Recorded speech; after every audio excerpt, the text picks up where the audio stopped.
meus amigos do Portal Rural News, sejam bem-vindos novamente ao nosso portal. Estamos aqui para fazer uma análise de mercado de commodities e vamos falar de soja. Soja que semana passada teve uma baixa aí, afetado pelo relatório de oferta e demanda dos Estados Unidos, virada de contratos e clima, não é mesmo, Juan? Isso mesmo, Jair, mais uma vez, um prazer sempre estar aqui com você. E realmente foi uma semana de muita volatilidade, né? Mais uma vez, e isso trouxe bastante apreensão ao mercado, principalmente por conta desses fundamentos específicos da soja, né?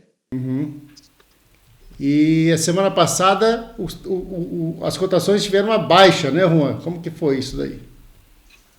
Isso, Jair. Na semana passada foi uma semana de queda para Chicago, primeiramente por conta daquele relatório de oferta e demanda mundial, divulgado pelo Departamento de Agricultura dos Estados Unidos no dia 12, né, de julho, na terça-feira, e ele trouxe um misto de informações que foram positivos e negativos para Chicago.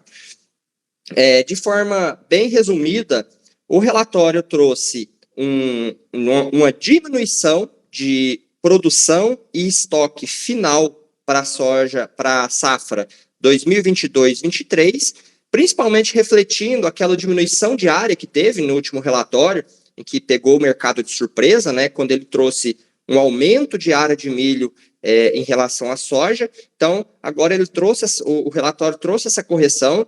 Em contrapartida, trouxe um aumento de estoque de junho para julho. Isso principalmente por conta da diminuição de exportação que você consegue direcionar principalmente como consequência dessa recessão que ocasiona numa diminuição de consumo, né, que afeta diretamente a regra principal de oferta e demanda de qualquer commodity que existe no mercado. Uhum.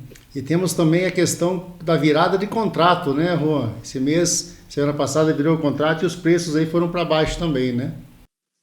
Isso mesmo, Jair. É importante mencionar, nas commodities agrícolas, no mercado financeiro, tem-se as viradas de contrato, ou seja, a partir de certa data, de certo momento, o contrato vigente ele vence, ele para de existir e passa a vigorar o contrato posterior do mês subsequente, né? No caso da soja, é o mês de agosto. Então, a partir desse momento, passa a vigorar o contrato vigente do mês de agosto e esse contrato se encontra num patamar de preço inferior do contrato atual. Então, para você ter uma ideia, essa semana a soja teve uma variação de quase 10% negativos, né, por conta dessa virada de contrato. Então, hoje, o mercado está se balizando em uma cotação aproximada de $14,70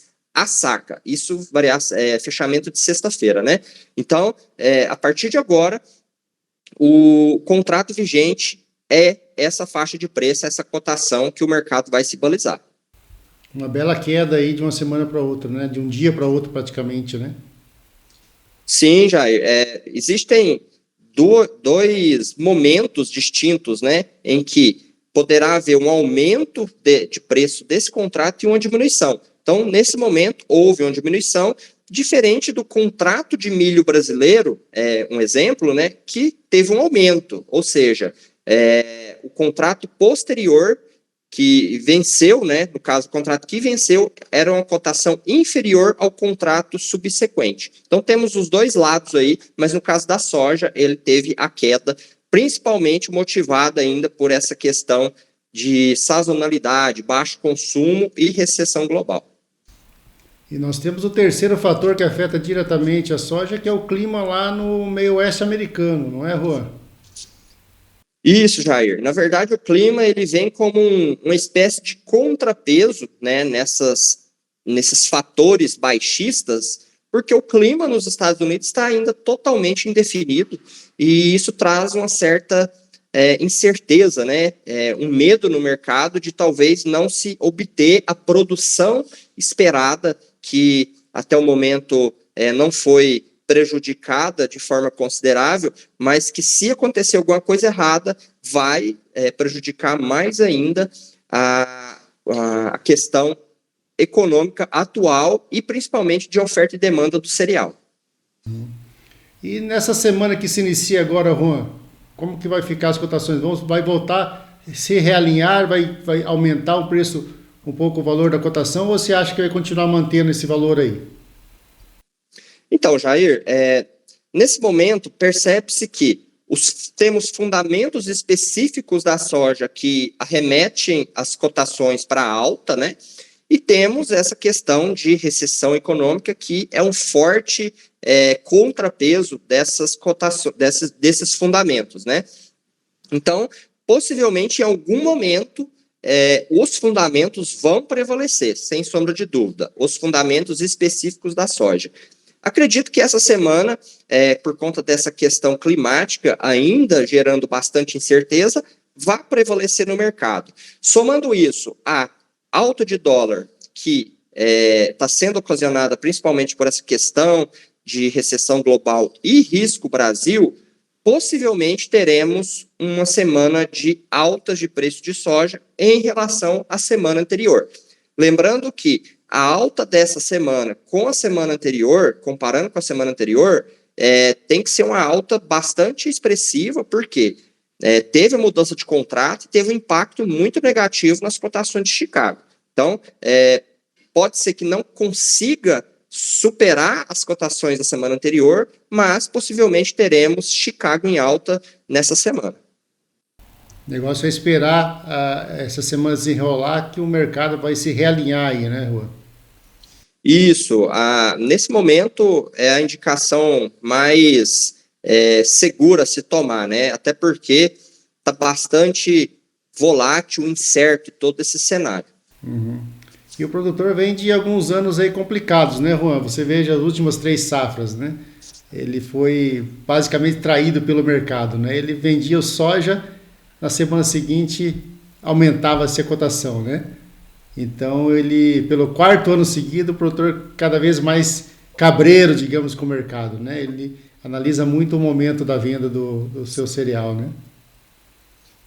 Jair, depois da pandemia, né, podemos marcar esse período temporal, o mercado ficou bastante diferente, né, porque ele trouxe bastante desequilíbrio. E o produtor que está à mercê dessa movimentação de mercado, ele se vê, de certa forma, obrigado a talvez entender um pouco mais, a se aprofundar um pouco mais, a se inteirar de notícias confiáveis, né, de mercado, para que ele consiga tomar decisões. E o seu portal, ele tem essa missão, né, de informar de forma segura e sem viés, né, o produtor rural. Então, isso é um dos fatores principais. E o produtor que não se inteirar disso, ele está seriamente à mercê do risco de variação de mercado. É o que está acontecendo nesse momento. Muitos produtores deixaram de negociar a soja, talvez em patamares bem interessantes, talvez buscando preços melhores. Isso sempre vai ser uma ideia boa, né? Vamos dizer assim, poxa, ganhar um pouquinho a mais na saca é sempre válido, mas temos que ponderar isso, qual que é o risco de mercado que isso me traz, né? Então, hoje temos bastante produtor que deixou de negociar soja em patamares altistas e está à mercê dessa variação de mercado que a gente não sabe até quando vai essa pressão baixista, né? Podendo durar aí por semanas até meses, como apenas dias, né? Podendo sinalizar uma reversão ainda mesmo essa semana. Então, ficar à mercê desse mercado nunca é uma boa ideia. E o que a gente sempre recomenda para amenizar isso é fazer um preço médio, né? Poxa, produtor, tenho 10 mil sacas. Para que eu vou me arriscar a guardar 10 mil sacas para vender num preço de topo histórico, vamos dizer assim, se eu posso vender 2.000 numa faixa de preço, mais 2.000 sacas na outra faixa, 2.000 na outra, e, consequentemente, você vai fazer um preço médio interessante que vai manter sustentável essa cadeia produtiva dele. Uhum. É você saber analisar o mercado, saber o momento certo, não de comercializar todo o seu estoque, mas aos poucos, né, Juan? E essa é a nossa missão. Isso. Realmente, através aí, contamos com a ajuda de vocês de levar informação para o produtor rural tomar essa decisão, né? Mais do que nunca, hoje, o produtor rural precisa ter dados estatísticos e análise de mercado aí confiáveis para tomar essa decisão, que é super importante, né? Não adianta nada o produtor ter se especializar na sua produção, conseguir índice de produtividade e na hora de vender ele fazer um mau negócio, né? Isso, Jair. A comercialização é também um tripé muito importante para o produtor rural. Então, temos a questão de baixo custo, vamos dividir em 3, né? Que é a questão de baixo custo de produção, que é aquele momento que ele compra baratos insumos, momento de condução da produção, né, da cultura, com a condução ali de aplicação de herbicida, fungicida, inseticida, adubação, colheita e a comercialização, né, que é o terceiro tripé aí para ele ter sucesso na cadeia produtiva dele. E, com certeza, entender desse processo faz toda a diferença. Excelente, Juan. Para isso estamos aí e contamos com vocês aí da Grão Direto. Agradecemos muito a sua participação aí com a gente novamente e ficamos aí à disposição e de olho no mercado. Qualquer novidade, acionamos vocês aí da Grão Direto. Perfeito, Jair, fica à disposição. Grande abraço, Juan.